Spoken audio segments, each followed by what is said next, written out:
Very good morning dear aspirants. నిన్న DSC సెషన్లో వచ్చిన ప్రశ్నలతో పాటు రాబోయే ప్రశ్నలను కూడా ఈ వీడియోలో అందించడం జరిగింది.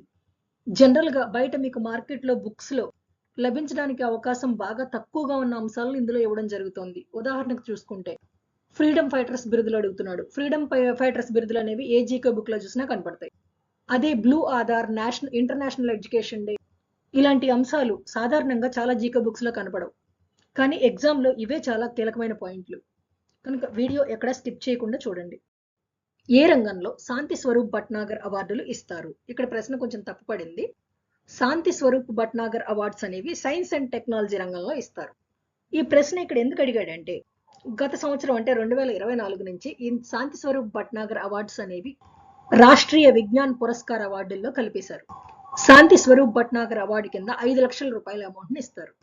సిఎస్ఐఆర్ అంటే council of scientific and industrial research యొక్క మొట్టమొదటి డైరెక్టర్ అయిన శాంతి స్వరూప్ భట్నాగర్ పేరు మీదుగా ఈ అవార్డులు ఇస్తున్నారు. ఇది చాలా ఇంపార్టెంట్ క్వశ్చన్, గ్యారంటీ వస్తుంది. ఏ రంగంలో రాష్ట్రీయ విజ్ఞాన్ పురస్కార్ అవార్డులు ఇస్తారు? ఇందాక చెప్పుకున్నాం కదా, శాంతి స్వరూప్ భట్నాగర్ అవార్డ్స్ తీసుకొచ్చి రాష్ట్రీయ విజ్ఞాన పురస్కార్ అవార్డుల్లో కల్పిస్తారని. 2024లో మొట్టమొదటిసారిగా ఈ రాష్ట్రీయ విజ్ఞాన్ పురస్కార్ అవార్డు అనే దాన్ని ఏర్పాటు చేశారు. దేశంలోనే శాస్త్ర సాంకేతిక రంగాలలో అంటే సైన్స్ అండ్ టెక్నాలజీలో హైయెస్ట్ అవార్డ్స్ ఇవి. భారతదేశంలో సివిలియన్ అవార్డ్స్లో మొట్టమొదటి అవార్డు భారతరత్న కదా, తర్వాత పద్మ పురస్కారాలు. ఆ విధంగా సైన్స్ అండ్ టెక్నాలజీ రంగంలో ఈ రాష్ట్రీయ విజ్ఞాన్ పురస్కార్ అవార్డులు అనేవి హైయెస్ట్.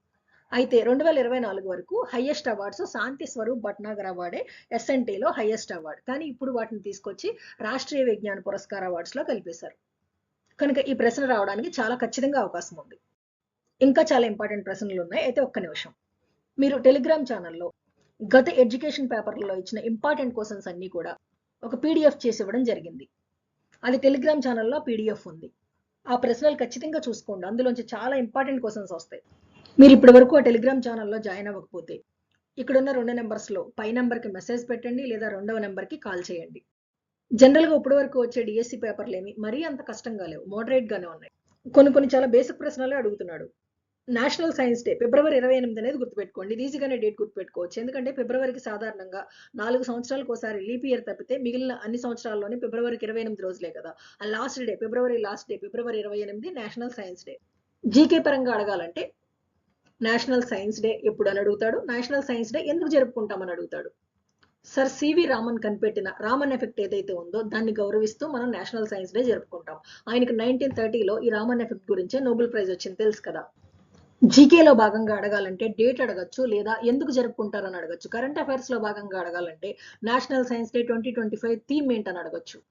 థీమ్ ఏంటంటే empowering Indian youth for global leadership in science and innovation for Viksit Bharat.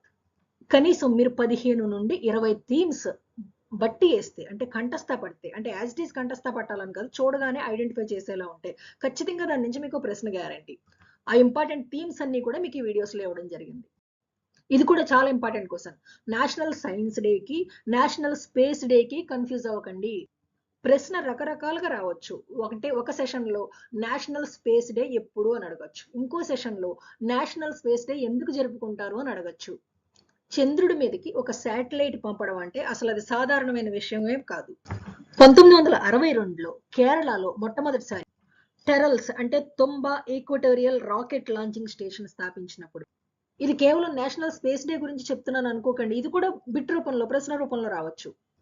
భారతదేశపు మొట్టమొదటి rocket station Thumba equatorial rocket launching station అంటే ఏది అని అడగొచ్చు. ఏది అని అడిగితే టెరల్స్ అని చెప్తారు. ఎక్కడ స్థాపించారని అడగొచ్చు, ఏ సంవత్సరంలో స్థాపించారని అడగొచ్చు. కేరళలో తుంబాలో స్థాపించారు 1962లో. భారతదేశపు మొట్టమొదటి రాకెట్ ప్రయోగం ఏదని అడగొచ్చు, నైక్ అపాచీ సౌండింగ్ రాకెట్ భారతదేశపు మొట్టమొదటి సౌండింగ్ రాకెట్, ఇది 63. ఇంకా స్పేస్ కి సంబంధించి 1962-63 బ్లైండ్ గా గుర్తుపెట్టుకోండి. 1962 అంటే కేరళలో టెరల్స్ అంటే తుంబా ఈక్వటోరియల్ రాకెట్ లాంచింగ్ స్టేషన్ స్థాపించారు. 1963లో భారతదేశపు మొట్టమొదటి ప్రయోగం 1963లో నైక్ అపాచీ సౌండింగ్ రాకెట్ ను ప్రయోగించారు. అప్పుడు మిగిలిన దేశాలు నవ్వుకున్నాయంట, వీళ్ళు తిండికి బట్టకే ఇబ్బంది పడుతున్నాయి, భారతదేశం ఇబ్బంది పడిపోతుంది, అటువంటిది వీళ్ళు స్పేస్ లోకి వెళ్ళడం వీళ్ళంత అవసరమా అని. అప్పుడు మన భారతీయ నేతలు శాస్త్రవేత్తలు ఏం సమాధానం చెప్పారంటే ఆ దేశాలకి, మేమేదో గొప్ప గొప్ప ప్రయోగాలు చేసేద్దాం, చంద్రుడి మీదకో సూర్యుడి మీదకో వెళ్ళిపోదామని కాదు. మా దేశ ప్రజల అవసరాలు తీర్చడం కోసం మాత్రమే ఈ రాకెట్ ప్రయోగాలు మేము చేస్తున్నాము అని. కానీ అదే భారతదేశం ఈరోజు చంద్రుడి మీదకి కూడా స్వయంగా తన సొంత శాటిలైట్ పంపే రేంజ్లోకి ఎదిగింది. అంటే ఇది కూడా ప్రశ్న అడగొచ్చు, భారతదేశం మీదకి చంద్రుడి మీదకి శాటిలైట్ పంపిన ఎన్నో దేశం భారతదేశం అని అడగొచ్చు. చంద్రుడి మీదకి శాటిలైట్ పంపిన 4వ దేశం భారతదేశం. కానీ ఇక్కడ ఇంకొక గొప్ప విషయం ఏంటంటే మిగిలిన దేశాల కంటే కూడా చాలా తక్కువ ఖర్చుతో మన శాటిలైట్ చంద్రయాన్ని పంపించింది. చంద్రుడి మీదకి శాటిలైట్ పంపడం అనే ఒక అతి గొప్ప విషయాన్ని కమమరేట్ చేసుకుంటూ ఆ చంద్రయాన్ చంద్రుడి మీద కాలు పెట్టిన మొట్టమొదటి రోజు అయిన ఆగస్టు 23, 2023 అందులో ఆగస్టు 23 డేట్ ని నేషనల్ స్పేస్ డేస్ గా సెలబ్రేట్ చేసుకుంటున్నాం. ఇది చాలా చాలా ఇంపార్టెంట్. గత సంవత్సరం కరెంట్ అఫైర్స్ చూసుకోవాలంటారు, కానీ ఈ 6 నెలల కరెంట్ అఫైర్స్, అందులోని గత 3 నెలల కరెంట్ అఫైర్స్ ఇంకా చాలా ఇంపార్టెంట్. జీకే పరంగా అడగాలంటే ఏ సంవత్సరాన్ని అంతర్జాతీయ మహిళా సంవత్సరంగా పిలుస్తారు అని అడగచ్చు. 1975 నుండి ఐక్యరాజ్య సమితి అంటే యునైటెడ్ నేషన్స్ మార్చి 8ని అంతర్జాతీయ మహిళా దినోత్సవంగా జరపాలని సూచించింది.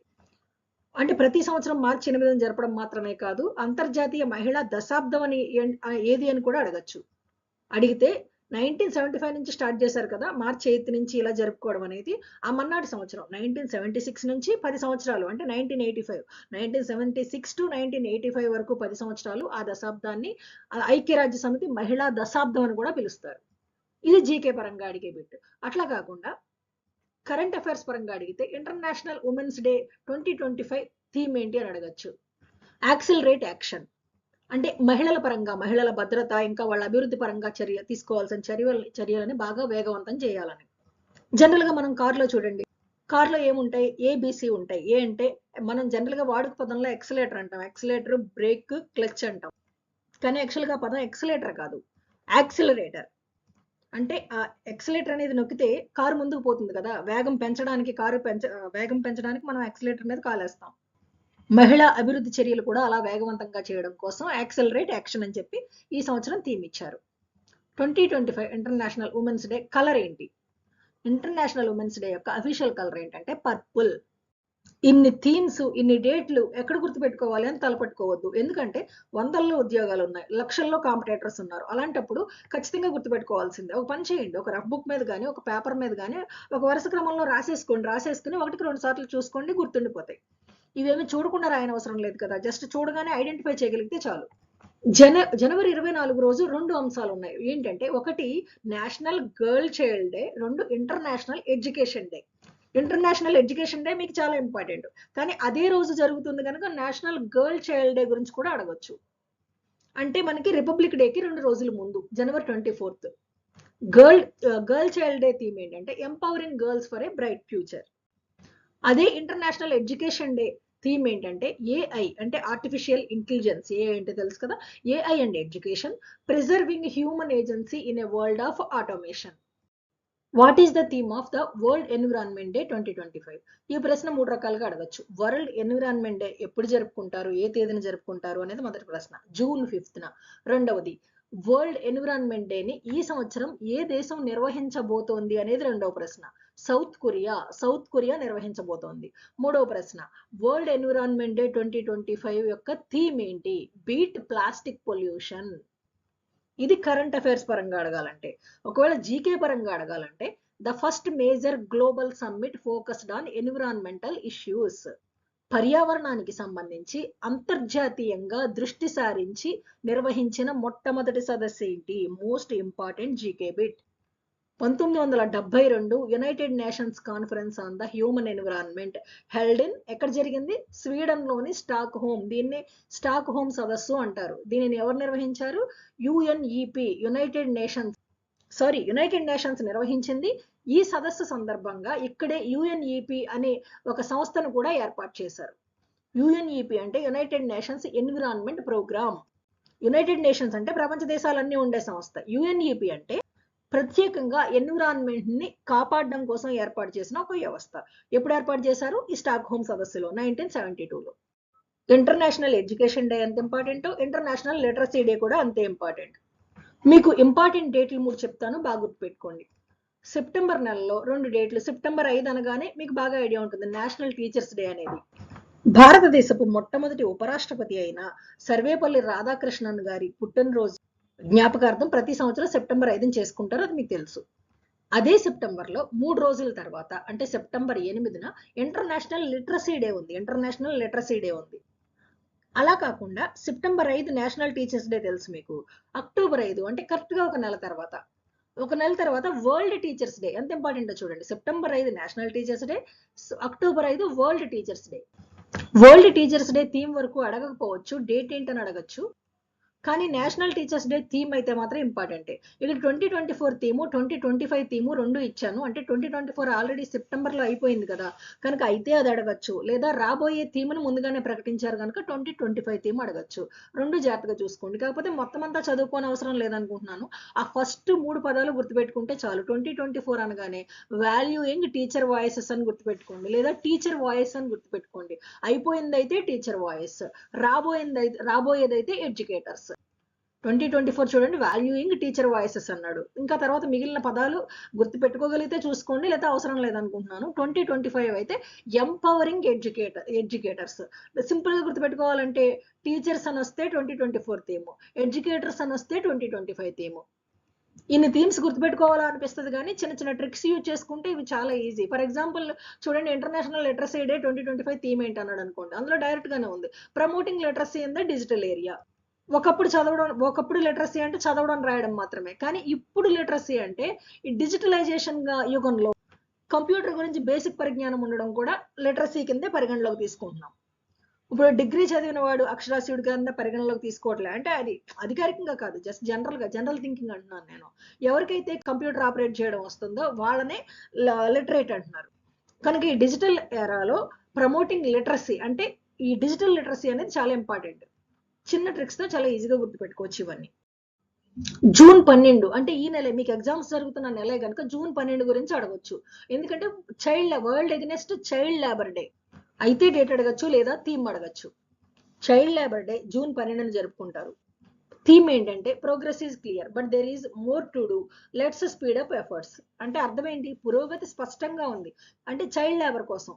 అంటే మరి చైల్డ్ లేబర్ చాలా ఈ బాల కార్మికుల్ని పనిచేయడం గురించి చాలా మందిని ప్రపంచవ్యాప్తంగా బయటకు తీసుకొచ్చి వాళ్ళని విద్యాభ్యాసంలో పెడుతున్నారు. కానీ ఇంకా చేయాల్సింది చాలా ఉంది. ప్రయత్నాలు వేగవంతం చేద్దామని దీని మీనింగ్.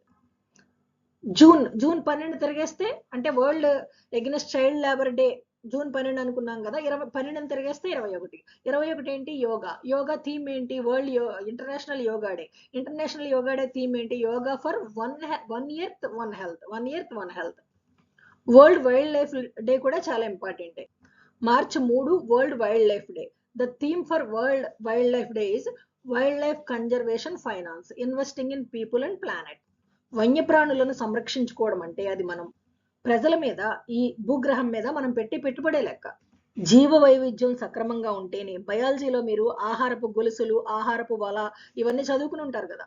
బయోడైవర్సిటీ సక్రమంగా కొనసాగితేనే మానవ మనుగడ కూడా సక్రమంగా కొనసాగుతుంది. అంటే జీవ వైవిధ్యాన్ని, వన్యప్రాణుల్ని, వైల్డ్ లైఫ్ ని మనం కన్జర్వ్ చేయడం అంటే మనల్ని మన మీద మనం పెట్టుకునే పెట్టుబడి, ఈ భూగ్రహం మీద పెట్టే పెట్టుబడి లెక్క. బ్లూ ఆధార్ అంటే ఏంటి? అదే విధంగా 2025లో కేంద్ర సాహిత్య అకాడమీ పురస్కారం ఏ యువ గిరిజనుడికి లభించింది? దేనికి లభించింది అంటే తెలుగులో లభించింది. అందువల్ల ఇది చాలా ముఖ్యమైన పాయింట్. ప్రపంచంలో అతిపెద్ద ఆధ్యాత్మికోత్సవం ఏంటి? అది భారతదేశంలోనే జరుగుతుంది. అదేవిధంగా సౌత్ కోస్ట్ రైల్వే జోన్ ఎక్కడ ఏర్పాటవుతోంది? ఈ సంవత్సరం ధ్యాన్ చంద్ ఖేల్ రత్న అవార్డు ఎవరు పొందారు? అదేవిధంగా ప్రపంచంలోనే అత్యంత ఎత్తైన రైల్వే వంతెన ఇది ఈ మధ్య నిర్మించారు, ఇది భారతదేశంలోనే ఉంది. అంటే 2025లోనే మోడీ ఓపెన్ చేశారు దీన్ని. ఈ ప్రశ్నలకు సమాధానాలు కామెంట్స్ లో పెట్టండి. మీకు ఎగ్జామ్స్ అయ్యే వరకు చాలా ఇంపార్టెంట్ వీడియోస్ వస్తాయి ఈ ఛానల్ నుండి. ఎగ్జామ్స్ అయిపోయిన తర్వాత ఎన్ని రకాల నోటిఫికేషన్స్ ఉన్నాయో అన్ని రకాల నోటిఫికేషన్స్, వాటి యొక్క అర్హతలు, మీరు వేటికి ఎలిజిబిలిటీ ఉంది, మీకు వాటి సిలబస్ ఏంటి, అన్ని చాలా డీటెయిల్గా ఈ ఛానల్లో వస్తాయి. కనుక సబ్స్క్రైబ్ చేసుకోండి. ప్రతి వీడియోని లైక్ చేసుకుంటే నెక్స్ట్ వీడియో మీకు ఇమీడియట్గా వస్తుంది. గత వీడియోలో మీకు చెప్పాం కదా, పాత వీడియోలు కూడా చూడండి, చాలా ఇంపార్టెంట్ ప్రశ్నలు అనేవి ఉన్నాయి ఇందులో. మీరు ఒకవేళ ఎట్లాగా వెళ్ళాలి అనేది ఐడియా లేకపోతే కొంతమంది ఎట్లా వెళ్ళాలని కూడా అడుగుతున్నారు. ఇక్కడ మీకు యూట్యూబ్‌లో కింద సబ్స్క్రిప్షన్ అనేది కనిపిస్తుంది కదా! ఈ సబ్స్క్రిప్షన్స్‌లోకి వెళ్తున్నప్పుడు మీకు లెఫ్ట్ సైడ్ మీరు సబ్స్క్రైబ్ చేసుకున్న ఛానల్స్ అన్నీ మీకు ఇలా కనపడతాయి కదా! అందులో ఈ గెట్ ద జాబ్ అకాడమీ అనే ఛానల్ దగ్గరికెళ్లి ప్రెస్ చేస్తే ఇందులో ఉన్న వీడియోలన్నీ కూడా మీకు కనపడతాయి. గత వీడియోలు ఏ మాత్రం అవకాశం ఉన్నా రోజుకి కనీసం ఒక అరగంట గాని, గంట గాని కేటాయించి వీడియోలు 1.5 స్పీడ్‌లో పెట్టుకొని చూడండి. అప్పుడు అన్నీ కవర్ అవుతాయి మీకు. చాలా ఇంపార్టెంట్ ప్రశ్నలున్నాయి మీకు ఎగ్జామ్స్‌లో వచ్చేవి. Okay aspirants, all the very best.